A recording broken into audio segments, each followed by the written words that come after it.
Chapter 1. The Rise of a Dictator.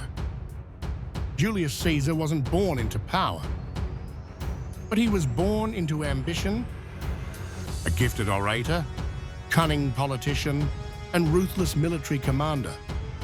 Caesar built his path to the top brick by bloody brick. After conquering Gaul, defeating rivals like Pompey, and marching across the Rubicon in open defiance of Roman law. He returned not as a general, but as a ruler.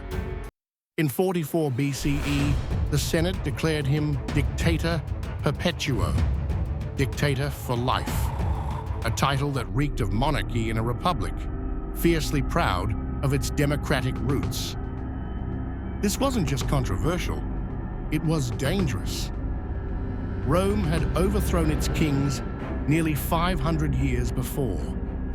And now, with Caesar's face on coins, his image towering over statues, and his unchecked power growing, whispers of tyranny spread.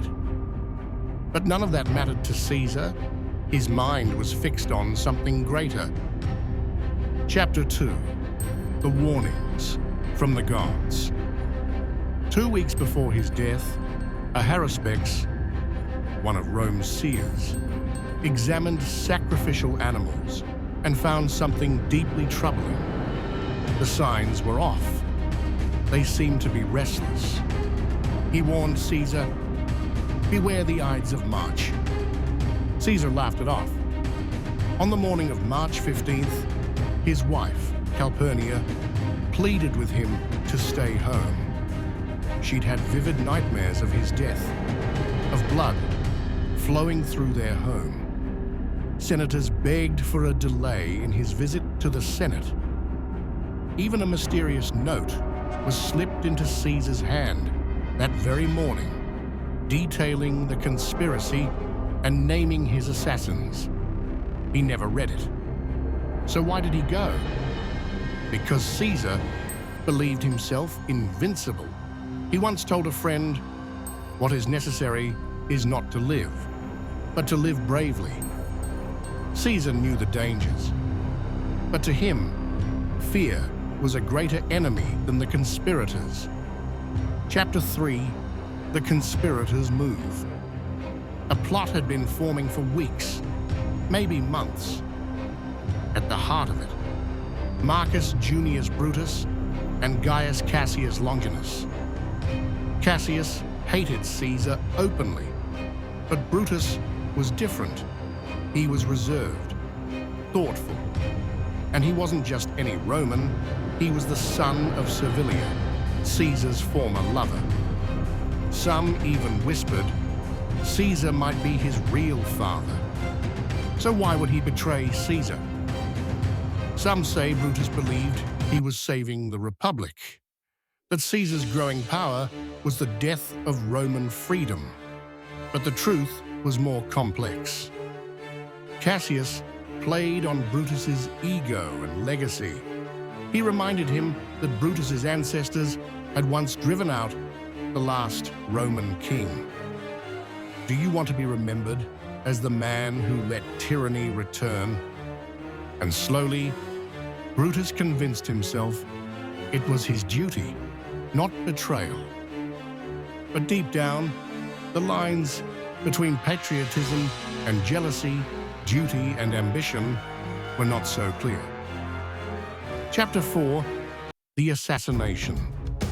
March 15th, 44 BCE, Caesar arrives at the Senate unguarded. He's surrounded, not by bodyguards, but by friends. As he takes his seat, the conspirators close in. Tullius Cimber approaches and grabs his toga, supposedly to beg for his exiled brother's return.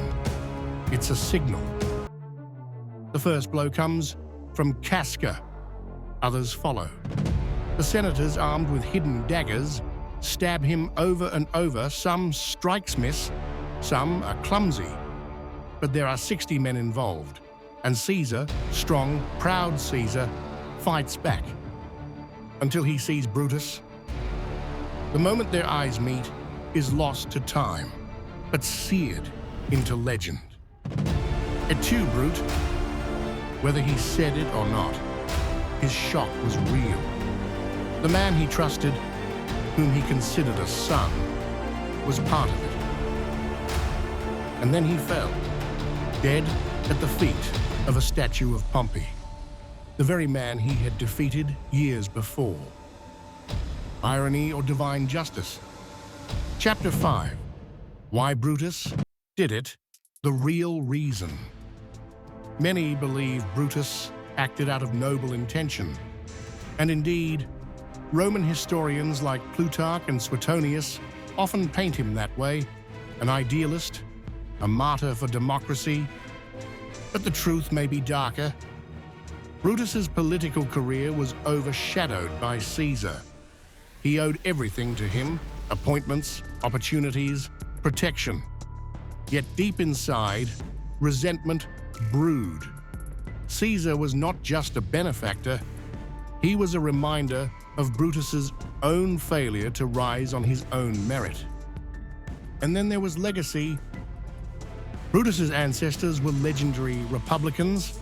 His very name, Brutus, came with the weight of history. It was said his ancestor Lucius Junius Brutus had expelled the last king of Rome in 509 BCE. To many, that family legacy made this Brutus the only one worthy of delivering the fatal blow to tyranny. So when Cassius whispered into his ear, it wasn't just strategy, it was identity, it was guilt, it was ego. Brutus didn't kill Caesar only to save the Republic. He killed him to save himself from the shadow Caesar cast on his future.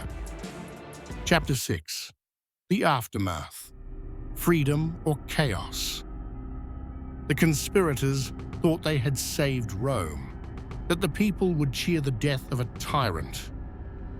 But they were wrong. The city plunged into chaos. Riots broke out. The Senate was forced to flee, and into that power vacuum stepped Caesar's most loyal lieutenant, Mark Antony. In a brilliant speech at Caesar's funeral, Antony didn't condemn the conspirators directly. He let the people do it for him. He read Caesar's will aloud: generous gifts to the citizens of Rome, land for the poor, kindness in death. The crowd was enraged. They turned on Brutus and the conspirators. Rome didn't return to a republic. It descended into civil war. And eventually, it wasn't Brutus who ruled, but Caesar's heir, Octavian, who would become Augustus, Rome's first true emperor. The very thing the conspirators sought to prevent, they guaranteed.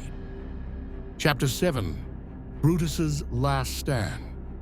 2 years later, Brutus met his end on the battlefield at Philippi. Surrounded, defeated, disillusioned, he took his own life. Some say his final words were, "Virtue, I have followed you through life, and I see you are but a shadow." A tragic admission that perhaps his ideals were an illusion. He wanted to be remembered as a liberator, but history remembers him as the betrayer of Caesar.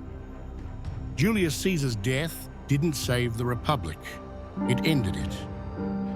Brutus's betrayal wasn't just political, it was deeply personal. A war between ideals and ego, between loyalty and legacy. And in the end, Caesar's ambition outlived his body. Rome would never be the same. So the next time you hear someone say, "Beware the Ides of March," remember, it's not just a warning about danger. It's a reminder that even the mightiest can fall when betrayal comes wearing the face of a friend. History repeats itself, but only if we forget it. If you want more untold stories and hidden truths from the ancient world, subscribe now and join us on the journey through time. Until next time, remember, the past has much to teach those willing to listen.